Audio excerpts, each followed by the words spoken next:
Hi, you'll have to forgive me. I have a bit of a cold, so you'll have to forgive me for the cough. But anyhow, I was asked the question, is the Messiah God? That is what I was asked, and this wasn't what I was intending for the next video, but after writing notes on it, I figured it was something important enough that I wrote enough that I figured I would post a video on it today. Anyway, so I'll just be reading my notes this time. If you guys have any questions, then feel free to reach out to me. Anyways, is the Messiah God? To start, we need to answer this question. What does God mean? In Hebrew, the word is Elohim. In Greek, the word theos was used. Traditionally, the meaning of Elohim is understood to mean divine. I'm not as familiar with the exact meaning of theos, but my research leads me to believe it refers to true gods, including every pagan god. When Christianity says Jesus is God, they usually point to John 1. The Word was with God, and the Word was God. John was written in Greek. Actually, none of our four biblical Gospels are original Gospels. Each of them are written in Greek, while it is confirmed that the original book of Matthew was written in Hebrew. It was a well-known historical fact that each of the four Gospels were very corrupted, and groups like the Nazarene and Ebionites only accepted the original Hebrew book of Matthew. That being said, if we take the word theos, it is unclear what the meaning is. Even more so with Elohim. If we take theos, it is acceptable to apply to any quote-unquote god, although the angels wouldn't count. Elohim, however, is even less clear in that the angels are also referred to as Elohim. At times, even kings, judges are referred to as Elohim. In our English translation, they say, "You are gods." Psalm 82 says, God has taken his place in the divine council. In the midst of the gods, he holds judgment. How long will you judge unjustly and show partiality to the wicked? Selah. Give justice to the weak and the fatherless. Maintain the right of the afflicted and the destitute. Rescue the weak and the needy. Deliver them from the hand of the wicked. They that have neither knowledge nor understanding, they walk about in darkness. All the foundations of the earth are shaken. I said, You are gods, Son of the Most High, all of you. Nevertheless, like men you shall die, and fall like any prince. Arise, O God, judge the earth, for you shall inherit all the nations. Here, the kings of earth are clearly called gods, but what it says is Elohim.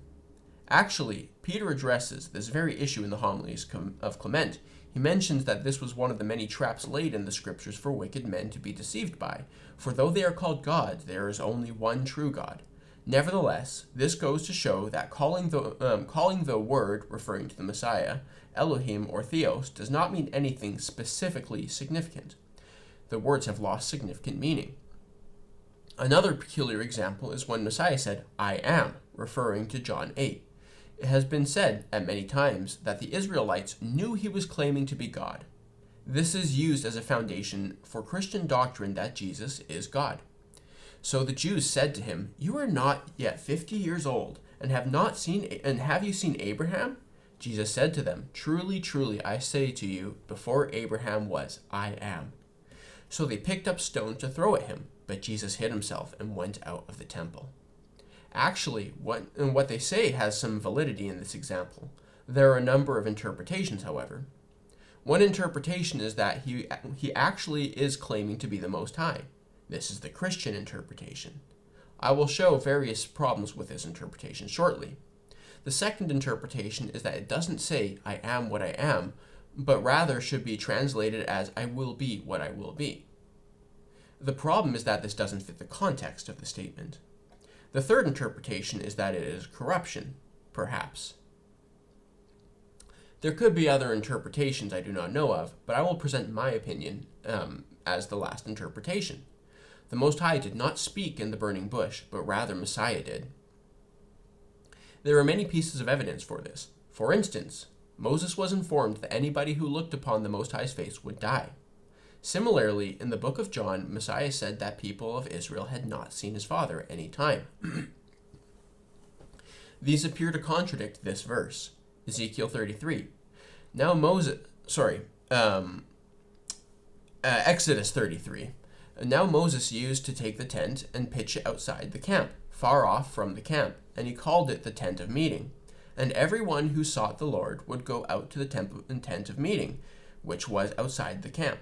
Whenever Moses went out to the tent, all the people would rise up, and each would stand at his tent door and watch Moses until he had gone into the tent.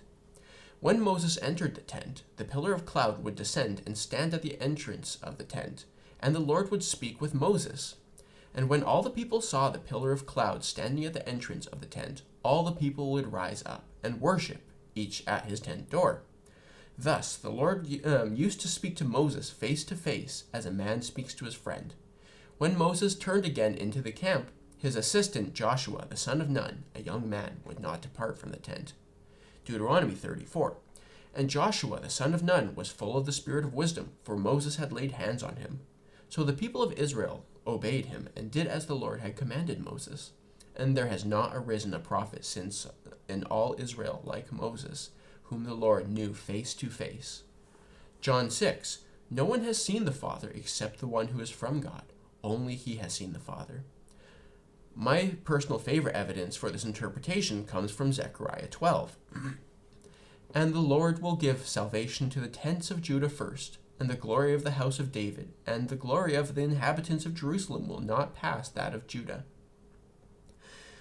On that day the Lord will protect the inhabitants of Jerusalem, so that the feeblest among them on that day shall be like David, and the house of David shall be like God, like the angel of the Lord going before them. And on that day I will seek to destroy all the nations that come against Jerusalem. And I will pour out upon the house of David and the inhabitants of Jerusalem a spirit of grace and pleas for mercy, so that when they look upon me, on whom him they have pierced, they shall mourn for him, as one mourns for an only child, and weep bitterly over him, as one weeps over a firstborn. The voice here clearly identifies as the individual that was pierced in Jerusalem. Messiah himself is the one who is speaking in Zechariah, and yet he also said that none had heard from his Father at any time. In my opinion, Messiah was right to say, before Abraham was, I am, since he was the very mouth that spoke unto Moses in the burning bush, and also the one who spoke unto Abraham. Here is another peculiar evidence of him being the one who spoke unto Moses in the bush, but also that the Most High is not the same individual. Joshua 5. When Joshua was by Jericho, he lifted up his eyes and looked, and behold, a man was standing before him with his drawn sword in his hand. And Joshua went to him and said to him, Are you for us or for our adversaries? And he said, No, but I am the commander of the army of the Lord. Now I have come. And Joshua fell on his face up to the earth and worshipped him, and said to him, What does my Lord say to his servant? And the commander of the Lord's army said to Joshua, Take off your sandals from your feet, for the place where ye standing is holy. And Joshua did so. The individual that speaks to Joshua here claims to not be the Most High, but rather the commander of his army. Nevertheless, Joshua bows down to him and worships him. The commander then commands Joshua to take his sandals off, for this is holy ground, just as the burning bush did unto Moses. In Exodus 3, And the angel of the Lord appeared to him in a flame of fire out of the midst of a bush. He looked, and behold, the bush was burning, yet it was not consumed. And Moses said, I will turn aside to see this great light, why the bush is not burned. When the Lord saw that he turned to see, God called to him out of the bush, Moses, Moses. And he said, Here I am. Then he said, Do not come near. Take your sandals off your feet, for the place on which you are standing is holy ground. And he said, I am the God of your father, the God of Abraham, the God of Isaac, and the God of Jacob. And Moses hid his face, for he was afraid to look at God. There are a few interesting things here. 1. The angel of the Most High appeared unto him. It doesn't say the Most High did. The word for angel is malak, and it means ambassador, angel, king, messenger, or representative. Angel is our translation used, but the term can't be simplified like that. It is equally valid to say representative or messenger as it is angel. They're completely interchangeable. Interestingly, it then says, I am the God, Elohim, of your father, the Elohim of Abraham, the Elohim of Isaac, and the Elohim of Jacob. This is hard to rationalize. Elohim doesn't mean one true God necessarily, but rather divine being. I am the divine being of your father, of Abraham, etc., etc. So, how are we to interpret this? Is he speaking on behalf of the Creator, saying, I am the Most High on his behalf? Or is he saying, I am the divine being that these individuals spoke to, referring to himself as the divine being sent by the Most High, as opposed to the other divine beings, angels and evil angels, sent to other kings of other nations? I'd be willing to guess that it is the second interpretation, but there is room for the first interpretation. Another interesting piece of evidence is Melchizedek. Some people say that that the Messiah is Melchizedek. This is an interesting and plausible interpretation, based on the fact that he saved Abraham, and then Abraham gave a tenth of all he had to Melchizedek. More interestingly, Melchizedek is called King of Salem, or King of Peace. Similarly, Genesis 49 prophesies about Messiah coming after the kings of Israel cease until King of Shiloh, or King of Peace, comes, the same name as Melchizedek. But this doesn't mean they're the same individual, because another verse speaks on the subject. Psalm 110. The Lord says unto my Lord, sit in my right hand until I make your enemies your footstool. The Lord sends forth from Zion your mighty scepter, rule in the midst of your enemies. Your people will offer themselves freely on the day of your power, in holy garments. From the womb of the morning, the dew of your youth shall be yours. The Lord has sworn and will not change his mind. You are a priest forever after the order of Melchizedek. Psalm 110 is not written as, the Lord said unto my Lord. What it actually says is, Yahuwah said unto my Adonai, or Yahuwah said unto my Master. There is a clear distinction between the two individuals here, as Messiah is actually seen sitting at the right hand of the Most High, is not the Most High, and is established after the order of Melchizedek, established after the King of Peace.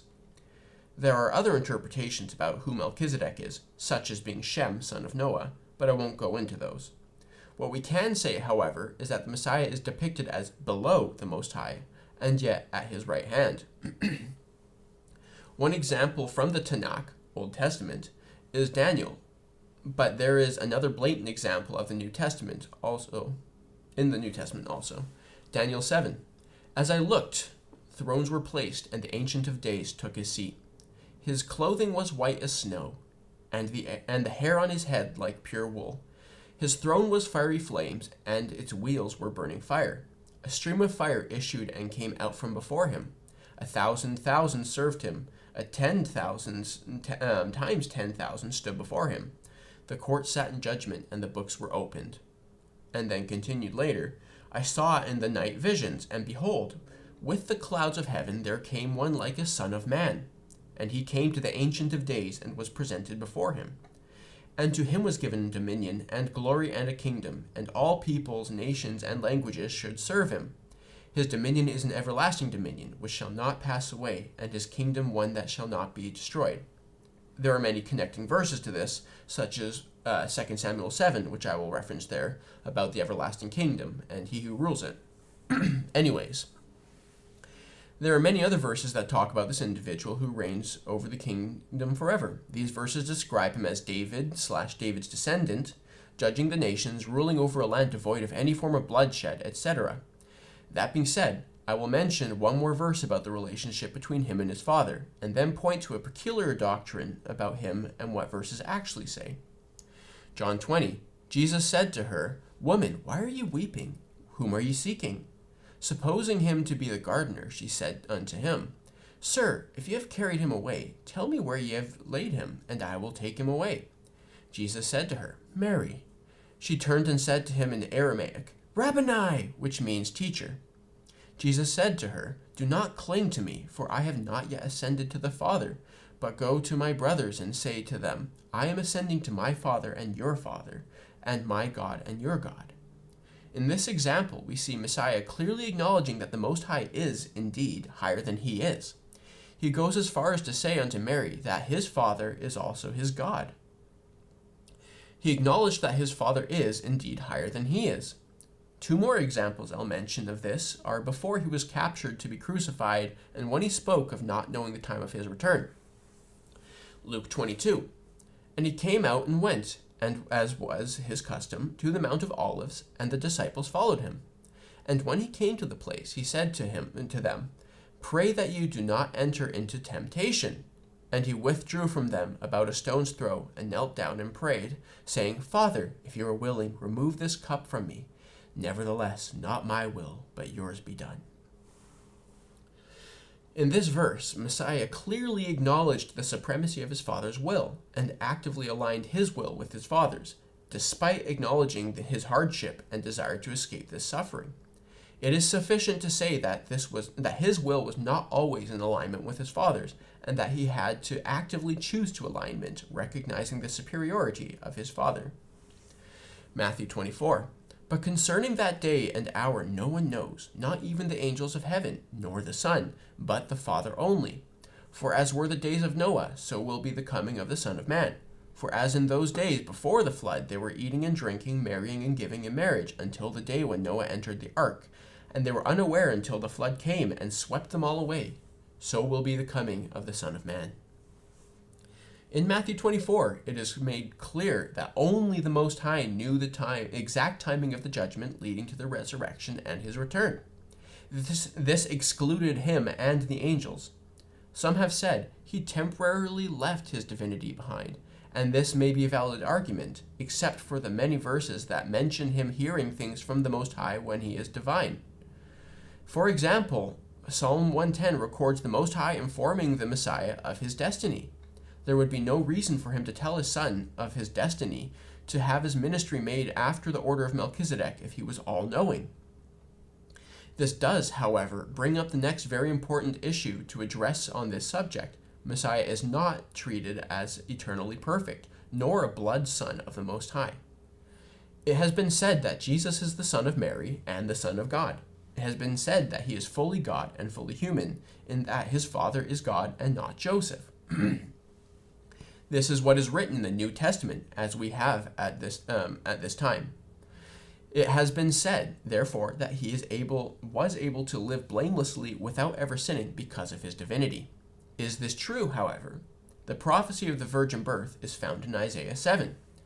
And the Lord said unto Isaiah, "Go out to meet Ahaz, you and Shear-Jashub, your son, at the end of the conduit of the upper pool on the highway to the washer's field, and say to him, Be careful, be quiet, do not fear, and do not let your heart be faint, because of those two smoldering stumps of firebrands, at the fierce anger of Rezin and Syria and the son of Remaliah. Because Syria with Ephraim and the son of Remaliah has divided into evil plans against you, saying, Let us go up against Judah and terrify it, and let us conquer it for ourselves, and set up the son of Tabeel and as king in the midst of it. Thus says the Lord God, It shall not stand, and it shall not come to pass, for the head of Syria is Damascus, and the head of Damascus is Rezin. And within 65 years Ephraim will be shattered from being a people." Note the timing, for it is within 65 years. Again, the Lord spoke to Ahaz, "Ask a sign of the Lord your God, let it be as deep as Sheol, or high as heaven." But Ahaz said, "I will not ask, and will not put the Lord to the test." And he said, "Hear then, O house of David, is it too little for you to weary men, that you weary my God also? Therefore the Lord will give you a sign. Behold, the virgin, which is written as Alma, which means a woman of marriageable age. It does a young woman of marriageable age. It does not mean virgin by necessity. It can mean a woman who is not virgin but is of marriageable age.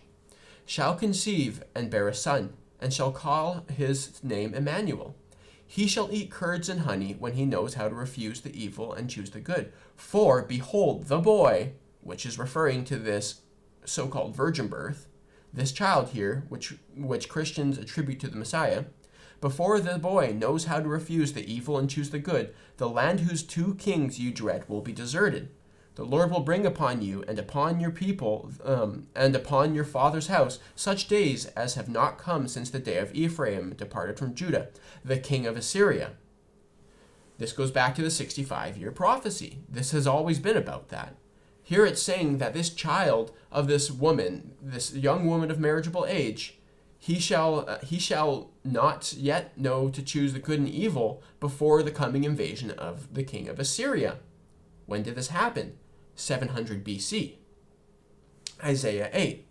Then the Lord said to me, take the large tablet and write on it, in common characters, belonging to Maher-shalal-Hash-Baz, and I will get reliable witnesses, Uriah the priest and Zechariah the son of Jeberechiah, to attest for me. And I went to the prophetess, and she conceived and bore a son. So this is Isaiah here. Isaiah went to this prophetess and had a son. The Lord said to me, Isaiah, call his name Maher-shalal-Hash-Baz, for before the boy knows how to cry, my father and my mother, the wealth of Damascus and the soil of Samaria will be carried away before the king of Assyria. So this is referencing the prophecy in Isaiah 7, the so-called virgin birth prophecy. Before the boy knows how to cry, my mother, my father, referring to when it says this virgin birth child, when he knows to choose the evil from the good, before when he begins to eat honey and curds, the wealth of Damascus and the spoil of Samaria will be carried away before the king of Assyria. It's the same prophecy, but it says it was fulfilled by Isaiah's son. This was roughly before 700 BC again. Messiah's birth was a few years BC. The invasion of Assyria happened about 700 BC. Therefore, the prophecy that Isaiah and Ahaz were given was already fulfilled 700 years before the Messiah was even born. And the prophecy said nothing about a woman having a child without a man involved. Therefore, there is actually no prophecy about any virgin birth in the Bible, making Joseph the blood father of Messiah, and the whole writing about Mary being a virgin birth a fabricated fulfillment. Keeping that in our minds, what sort of insights can we find about the childhood of Messiah? 2 Samuel 7. When your days are fulfilled and you lie down with your father, referring to David, I will raise up your offspring after you, who shall come from your body, and I will establish his kingdom. I shall build a house for my name, and I will establish the throne of his kingdom forever. I will be to him a father, and he shall be to me a son. When he commits iniquity, I shall discipline him with the rod of men, with the stripes of the sons of men. But my steadfast love will not depart from him, as I took it from Saul, whom I put away from before you. And your house and your kingdom shall be made sure forever before me. Your throne shall be established forever. First off, this prophecy cannot be about Solomon. The Most High's love certainly left Solomon, and he said that his kingdom would be rent from his hands due to his wickedness. Similarly, it is written that humans cannot make a house for the Most High. Isaiah 66, thus saith the Lord, or thus says the Lord, heaven is my throne, and earth is my footstool. What is the house that you would build for me? And what is the place of my rest?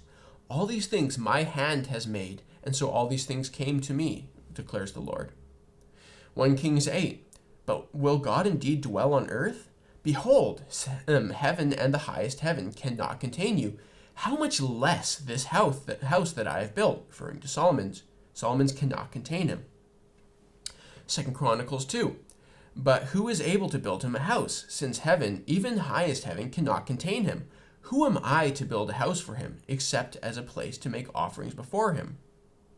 It is clear that Solomon's neither ruled any kingdom forever, and it is also clear that Solomon's temple was not an adequate house for the Most High. Understanding that this referred to the Messiah to come, it is written that the Most High would chastise him when he sins. The Most High never sins, and the whole premise of the virgin birth is that the Messiah would be fully God so that he could live without ever sinning. And yet we are clearly told he would sin, at least within his childhood. Thus, it can be concluded that Messiah is not on the same level as the Father in any regard, but that he is at the right hand and attained righteousness worthy of an everlasting kingdom. With this in mind, let us consider what Messiah said, or means when he says, by looking upon me you have seen the Father. In the beginning, Genesis 1 says that man and woman, or mankind, was made in the Most High's image. It was by sinning that mankind rejected his image. When we look upon righteousness, we look upon the Most High. Proverbs 6, for the commandment is a lamp and the teaching a light, and the reproofs of discipline are the way of life. The word for commandment is miswa, referring to law, ordinance, precept, commandments. Psalm 119, verse 105. Your word is a lamp to my feet and a light to my path. When Messiah says, I am the light, and when John 1 says he is the word, they're essentially saying he is the commandment, or I am the living commandment, law personified. The commandment is the will of the Most High. Everything he teaches us is reflecting who he is. Therefore, looking at his son is embodying his righteousness, his righteous commandments is the same thing as to look upon the Father. And when Adam and Eve were made in his image, it would be because they personified his character in the same way that the Messiah did. Anyhow, this is all I want to say on the subject, but it is clear here that the Messiah is not the same thing as the Father, but he is divine. It is clear that he did exist before the so-called New Testament, but it is also clear that he did so at the right hand of the Most High and is not the Most High himself. Take that as you will. Thanks for your time.